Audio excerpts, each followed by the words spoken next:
Welcome back, everybody, to episode 6 of Show and Tell. This is my small adventure with various content creators and their history and journey in magic content creation in whatever sort of form that may be. Today, I am thrilled to be joined by artist, legendary token maker, Inklin Customs. Inklin, thank you so much for joining me this afternoon. How are you doing today? I'm doing wonderful. Thank you so much for having me on. That's I'm great. really excited. Me too. Very excited. Lots to talk about. Lots of fun stuff.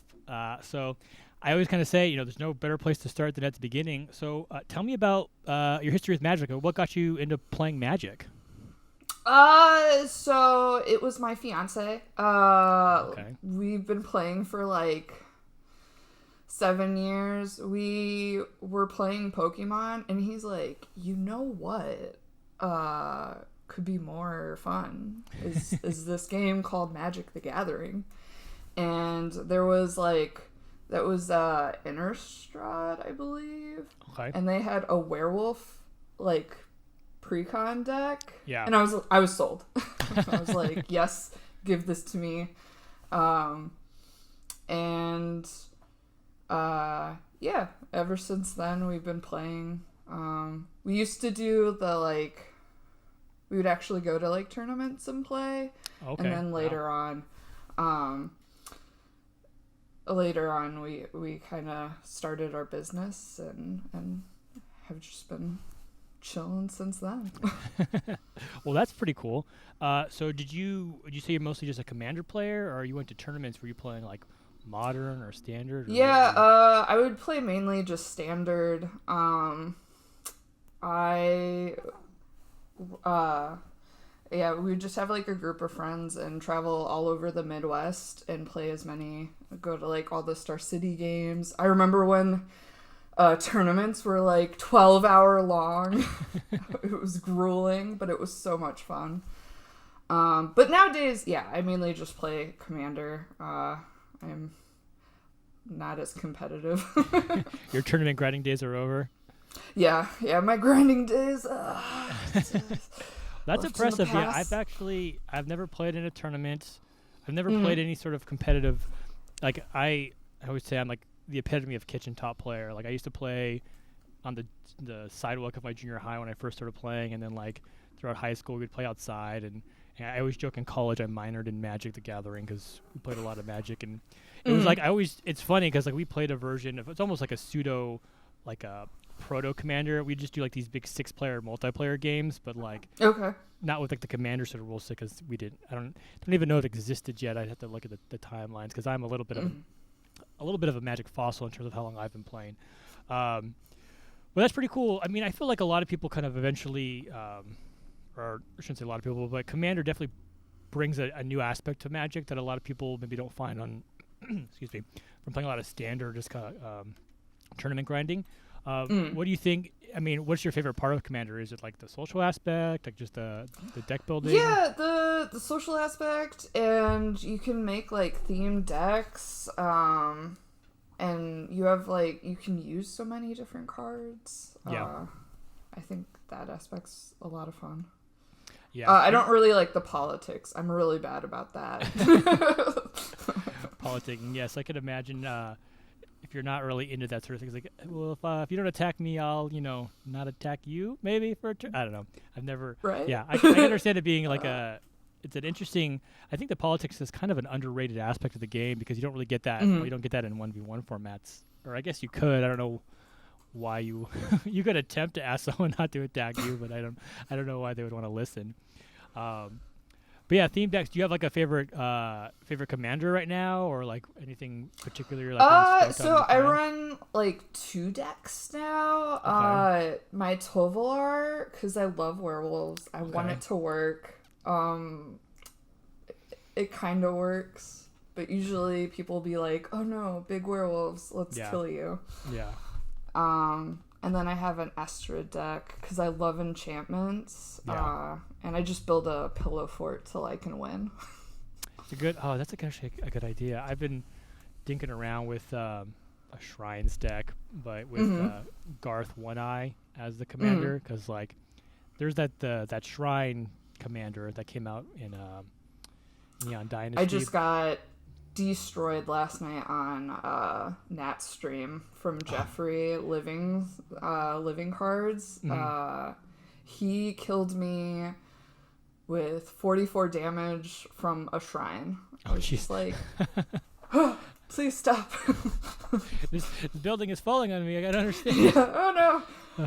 I mean, I don't blame him because I played Approach of the Second Sun, so I kind of had it coming to me. I think, it's funny. I think Approach is one of those cards that could be almost divisive. I think it's like a good win con to have in a lot of cases. Like, if you especially have a deck that maybe, you like to play Pillow Fort, so like, spinning your wheels is a good way to go. And as someone who's like, likes playing but is not great at like coming up with their own deck ideas, I'm like, how do I win? Like, how do you win? How do you build a deck that wins other than just like turning creatures sideways? And Approach of the Second Sun, I'm like, that's a good way to do it. I guess that's, if you can get it off, like it's a kind of get you to the end of the game, which I feel like for a lot of people is missing from their deck building strategies sometimes. Yeah, I also played like what was it, the Maze deck when it was in Standard, where you have to get all the gates and you win the game. Maze's End. Yes. I actually just bought one of those because I think they put out a Maze or a Gates Matters Commander in, what is it now? The Baldur's Gate Commander Legends, whatever Boogaloo set. I was like, I'm going to buy this now before this card probably jumps up in price, because I'm sure that's probably going to be a big deck idea. Just because I think it's funny because we kind of talked about, I made a joke about Golos before starting, but like I think Golos was like the de facto Gates commander for a while there, and now they have like a actual Gates commander, but it's not a 5-color commander, so I don't, you have to see how many Gates there were, and there was enough to really make that work. But I don't know, it sounds fun. Not really. I think weird strategies like that interest me a lot. Just like, what's a goofy way I can play a deck that's, a little out of the ordinary, I suppose. So, I mean, obviously you play Commander, but I think most people will kind of know you for your artwork, your art, and especially your tokens, and kind of that sort of realm. So I want to talk to you about your art background. So, when did you start getting into art? Like, what was your art origin story, if you will? Yeah. So I've been drawing ever since I was really little. I had a really supportive mom who put me in like art camp and art classes. So I've been drawing forever. And then in college, I went to Heron School of Art here in Indy. Okay. And got a bachelor's in fine arts with like a focus in drawing and illustration. Wow, that's impressive. I've been doing it forever. No, that's cool. I mean, that's great. I as a photographer, I always am really jealous of like artists like you who can create things with their hands. Like for me, I have to capture moments, and obviously there is an art form to photography as well, but I'm always super, you see someone who can sit down and draw something or can like recall an image. I always find that amazingly impressive. Do you have a preferred like medium you like working with in terms of like digital art, or like my wife and I have been a big fan of like watercolors lately in terms of like collecting art when we travel, or is there like, what do you like to work with? Right now it's digital. It's just so much faster and cheaper and easier. I have been attempting to get back into traditional art. I like watercolors and gouache. And I'm gonna test out more acrylic paint, but right now it's just mainly digital art. Yeah, digital makes things. It's hard because, again, don't mean to harp on like my film side, but like I like shooting with like, actual film, but the time and a lot of times the cost kinds of makes it prohibitive. I can only imagine certain art forms are more expensive than just being able to sit down at your computer. I don't know, watercolors may not be too bad, but acrylics, I can imagine just the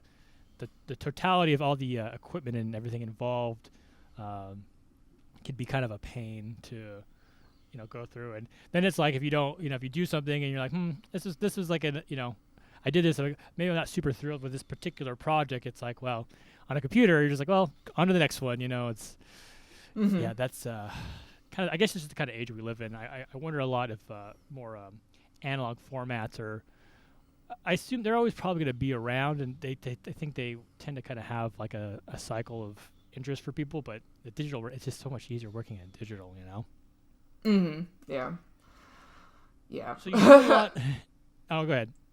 No, I don't remember what I was going to say. Never mind. Story of my life.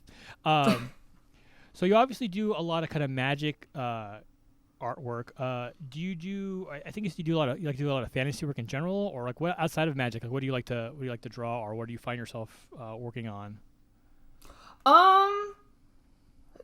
Not a whole lot. Okay. I'm really thankful the magic community keeps me busy with commissions.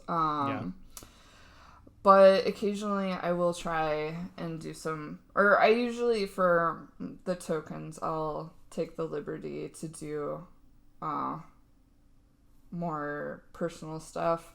I tend to like fantasy, like modern fantasy. Okay. Where it like has a mixture of like modern clothing and styles and like have giant swords and stuff. I always like mixing like stuff like that. That's cool. I mean, modern fantasy. I like giant swords in general. So I'm right there with you, right? Yeah, that's pretty cool. So have you always kind of just been drawn to fantasy or modern fantasy, or have you gone in like when you first started drawing? Maybe you drew just like, I don't know, still lifes, or has it always been fantasy? You know what I mean? Or what does really interest you as you kind of have developed as an artist? I can tell you, I was very into anime, very into Studio Ghibli. So I think, yeah, right. Like anything from that, just chef's kiss. So I've always been really into fantasy, and that like manga-esque style. I think that's why a lot of my styles is like that. I was very into fantasy books too when I was growing up. I remember, or wait, do I have it here? Yes. I had this book, The Orphans of Chaos, and this was the artwork where I was like, I want to be an artist when I grow up. This is what I want to do. And it's cool. By Scott Fisher, M. Fisher, who's also a magic artist too. Oh, okay. Small world. That is wow. That is pretty small. Yeah, I was just like, wait a minute, I recognize this style, like, and I got to meet him, and he signed my book and everything. He's like, oh wow, this is I haven't seen this artwork in a while. That's hilarious. Well, I think I've said this before. I think magic makes up like 90% of the fantasy art world. So I guess it would kind of make sense that there's like the kind of the crossover, but that's kind of cool. You can point to a specific point where you saw something and you're like, that's it. Like that is, I want to do that. Like the single point of inspiration.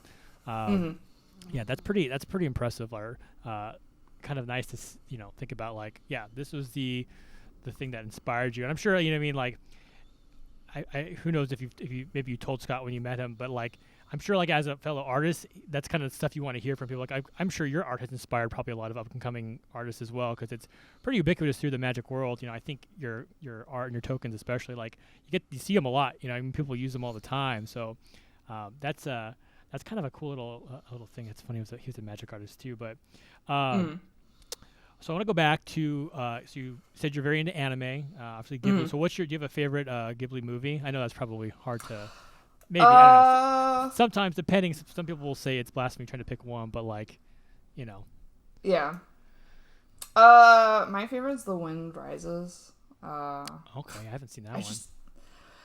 It's about a pilot or not a pilot. He like designs airplanes, and it was just like a story of his life, and I found it really interesting and beautifully animated. Of course, highly recommend.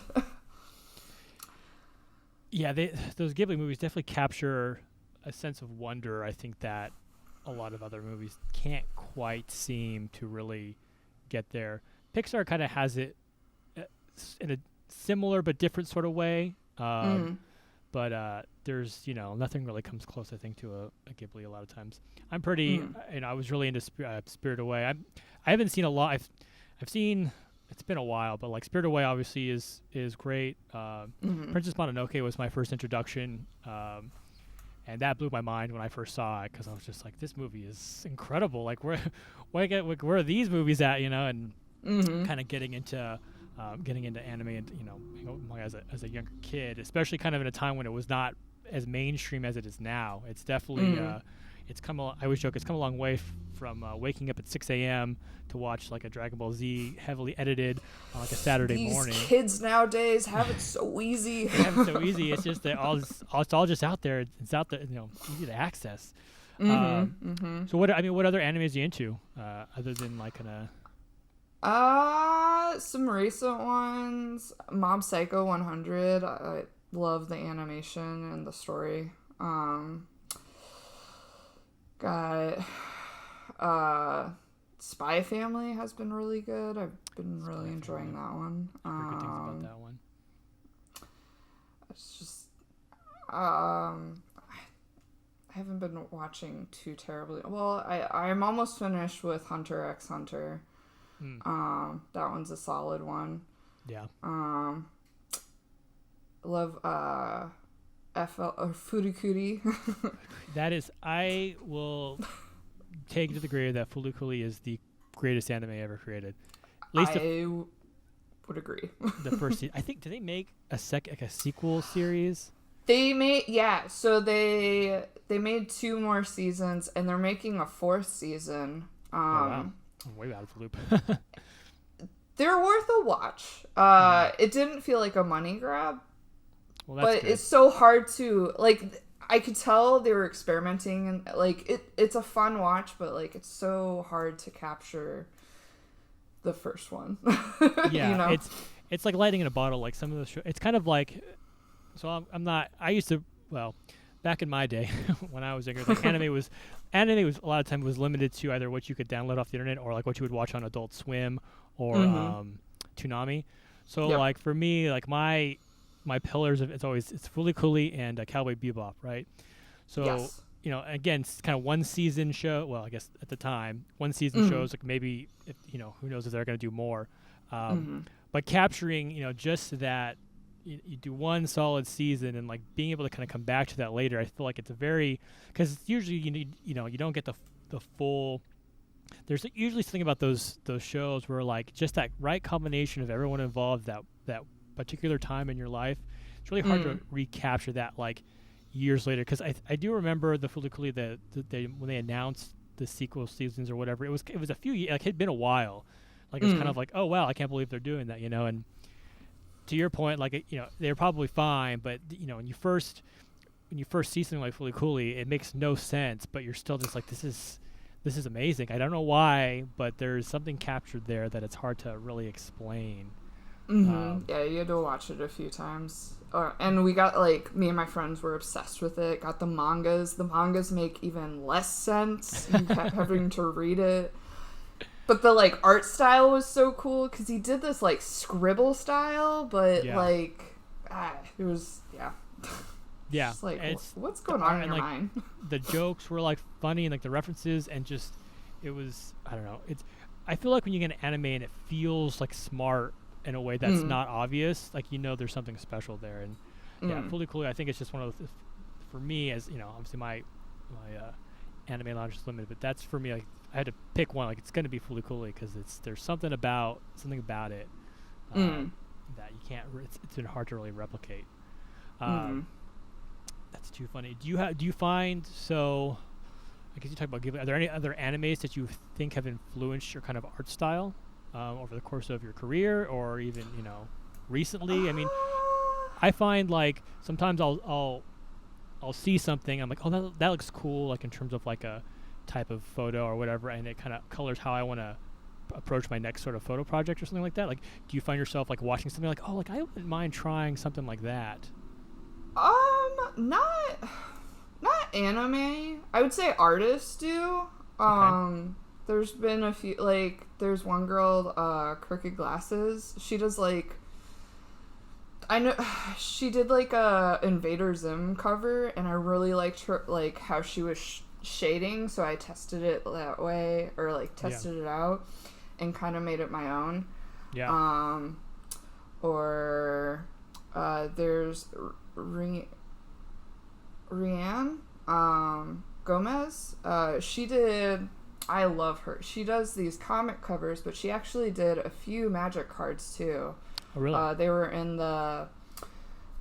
one of the secret layers. She did like a fairy. I can't remember which fairy, but she has these colorful, bright. I love how she uses color. It really influenced me too. Yeah. But yeah. It's always funny, like, I think as an artist, and maybe you can speak to this probably, well, maybe better than I can, but like developing like a personal style, like, I think is one of the most difficult but also core concept to an artist. And like, I would say like you have like a style, like I could be like, oh, that's an Inkling work, and maybe you might disagree. You might be, and maybe this is like the dichotomy of being an artist is like you do your own work, but then like the constant struggle for never being happy with whatever you do. But like, do you feel like you have like you've come to a point, because you've been doing art for sounds like a very long time, like do you feel comfortable in saying like, oh, I have a style that I can, like a core style, but you can, within that you can kind of, you see something, an artist that interests you, like you can kind of adapt and try things out? Like do you feel like you are at that point in your life as an artist? Yeah.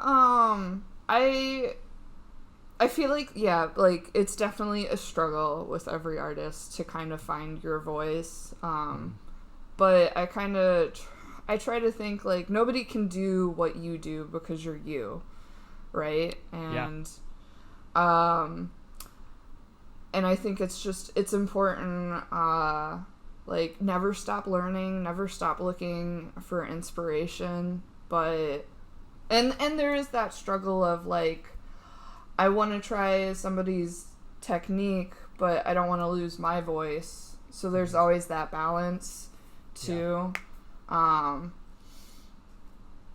But I think you can never stop growing. Hopefully, I'm glad. It seems like people can recognize my work, so that makes me happy. I would definitely say so. I think you have a wonderful style, and I think it definitely conveys. It conveys you in a lot of ways. Like in our limited encounters, you've been so nice and so sweet and so excited just to talk and be around people. Like you can see that in kind of your artwork, which I think is a great sign of like you are putting, it's kind of cliche, but you're putting part of yourself in all of your work, which I think is an important part of like being an artist. Well, I mean, what do you think? And this might be kind of a heavy question to kind of just throw you, but what do you think has been the hardest thing for you, like as an artist? Maybe when you just kind of started, or in like getting to where you are now, or just kind of the day-to-day of being, I guess. I mean, I think you said you kind of do your commissions. Are you would you say you're a full-time, like just a full-time artist? Like, is that fair to say? Yeah, I'm almost full-time. I have a day job still, because I was struggling mentally. I needed to get out of the house and touch some grass, Yes, I think a lot of people can relate to needing to get outside. But starting, that is the hardest part. I always suggest, because people ask me like, oh, like what, how did you even start? I started by altering cards because people seem to like that. But then I was having fun with, I like drawing, of course. So I used to blank out foils and draw on those. Oh, really? Okay, that's cool. And I remember we ended up having a buddy who could help us like print actual tokens because people seem to enjoy those. Yeah. And we ended up going to like our first convention, which was local. It was PopCon in Indianapolis. Very cool. And it was just starting. Like don't think too much on it. Just try. Like I still feel like my starting tokens weren't that great. Like you can see the development Yeah. if you look at my tokens. Yeah. But as my professor said, ideas aren't shit until they're on paper. So that has always echoed in my head. Just do stuff and just keep going. It's hard to keep going sometimes. Like I'll totally admit I have suffered some burnout. But I think like you just gotta keep that momentum and it's okay to stop. Like sometimes you need to stop, but don't give up. Yeah. I was gonna say, like, what would be your, if you had to distill like advice for like a new or upcoming artist, like what do you think is the most important thing someone who is in the art world, like what would be the one piece of advice you would give to someone kind of getting started? Just don't give up, or like do you think that's kind of the most important? Yeah, definitely don't give up. Like everybody starts somewhere. It was really cool. I did this fantasy workshop with Jeff Monagold. Okay. I always pronounce his name wrong. But it was really cool because there were a ton of magic artists, and they're like, we've been doing this for like 15, 20 years. And like, you have to put that in perspective of like I've been only doing this for, well, I shouldn't say like only 7 years because that's still a long time, but like you got to start somewhere, and like as long as you keep going, you'll go up. Yeah. So you took a fantasy workshop, is what you're saying? You went to okay. Well, how was that? That's pretty cool. I mean, I guess that makes sense. I've heard of other kind of workshop. What is a fantasy workshop like with all those kind of artists? Oh my god, it was so cool. I highly recommend it for anybody who loves art. It was a fantasy art intensive workshop. We did it for a week. There were a ton of magic artists. There was like Howard Lyon, Aaron Miller, Steve Prescott, Jared. There was a few others. And it was crazy. We got to like do a bunch of lectures and demos, and you got to work on your own art. Like you came in, and they gave you like an idea, and then they like you would draw that idea. You make like a few sketches, and they would help you pick the one, and you would just continue. Or your goal was to like get it started, if not complete it. I didn't quite complete it, but sounds like an artist right there. Yeah, right. I know. My partner's like, "Why haven't you finished that yet?" I'm like, "I need time."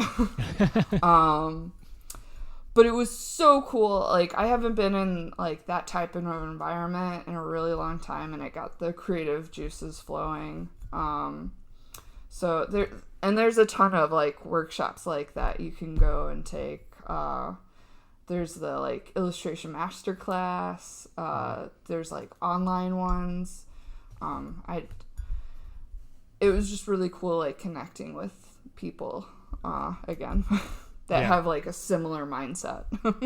Was that recent, or was that? Yeah, it was last month. Okay, so super recent. Okay, super very cool. recent. Yeah, that's awesome. Yeah, it's. I can imagine. Well, I can't imagine because I felt it when you kind of get.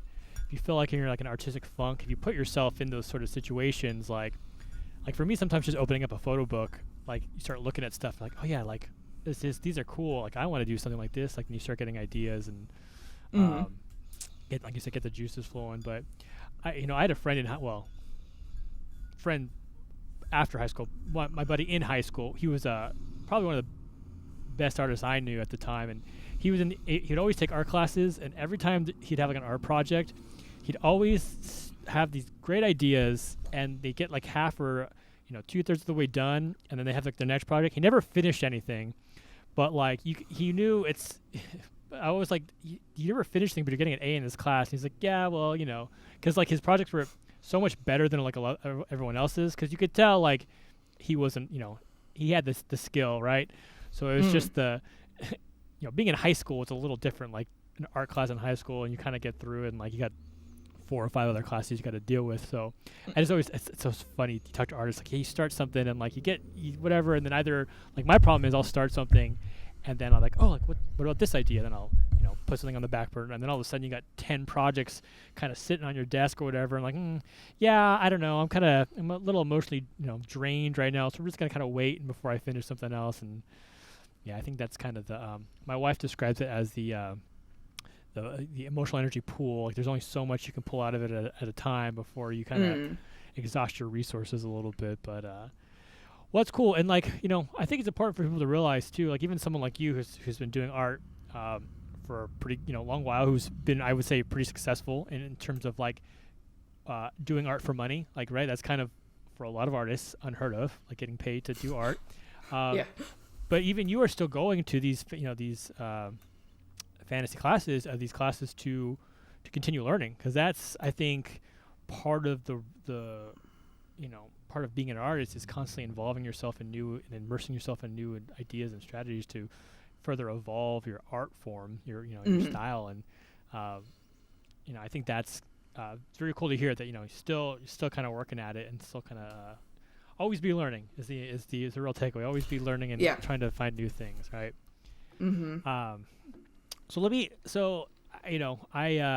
Let's talk about your tokens, because I think that's probably how most people like kind of know or seen your art is your tokens. So what was, so you kind of said you started doing tokens initially with the Magic World. Like what about, what do you think about your tokens has kind of gotten to where you are in terms of like with the Magic community, and like what for you're like, oh, I'm just going to do all these kind of cool, like fun tokens. Like what was it specifically? Is it, about tokens that I guess maybe caught your eye, or that really, I guess, interest you in terms of like Magic card creation?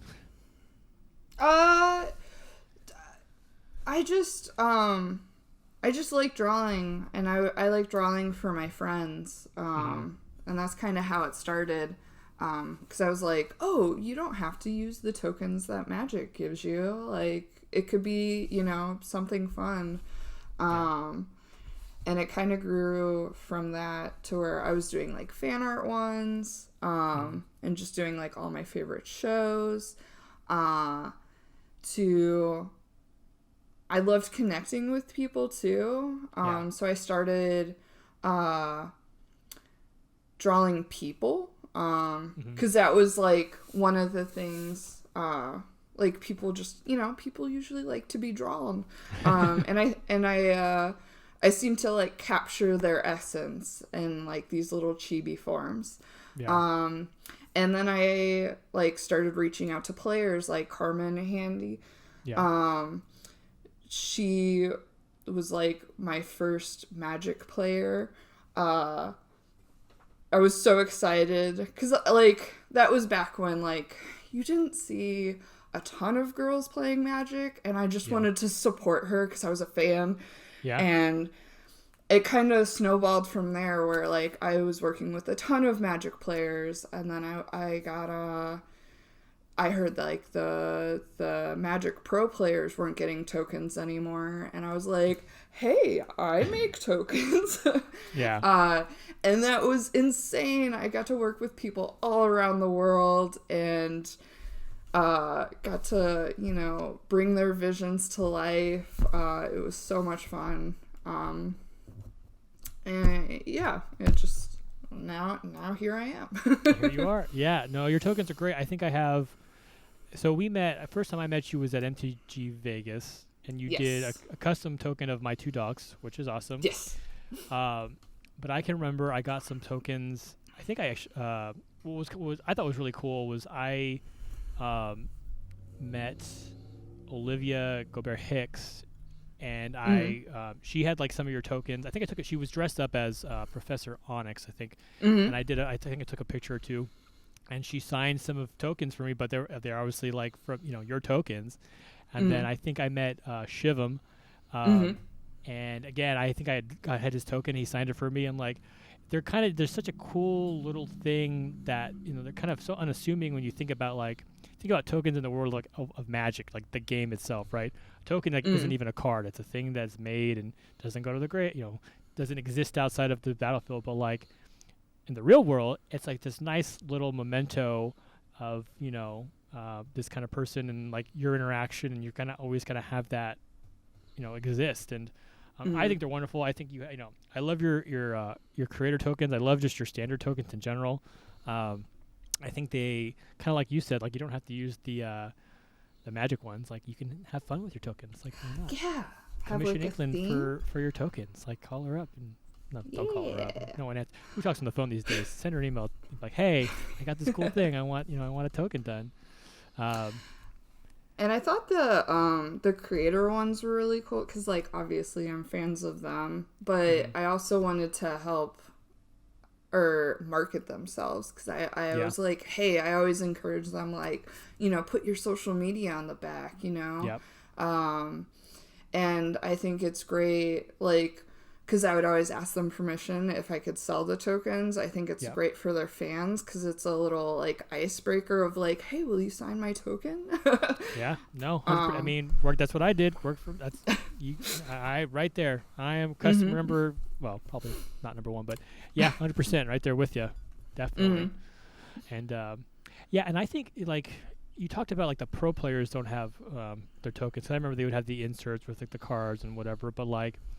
I think who knows what Wizards is doing with the pro tour stuff or like just their pro players, but I feel like there's such a missed opportunity for expanding like the brand of Magic Pro Player esports in terms of like losing that sort of thing, and I think what you're thinking and what you're doing is the mindset they should have. It's like, well, no, let's put more of this kind of more community-based stuff in the packs instead of like, oh, here's another card to go play Arena. It's like, cool, like we know about Arena, but get to know. I think if they could assign faces more to these pro players and just creators in general, if they wanted to, like there's an opportunity to really kind of build up the community a lot. That might they're not really doing anymore. So I commend you for your pursuit of token making because I think you're on the right track there with your thought process. Thank you. So yeah, I know you're kind of you got working a little bit and time zone stuff on the West Coast, East Coast. So I don't want to keep you too long, but so there's a few things before we kind of get ready to wrap things up. So one of the things I talk about a lot on my show is community building and building community. Yeah, yes.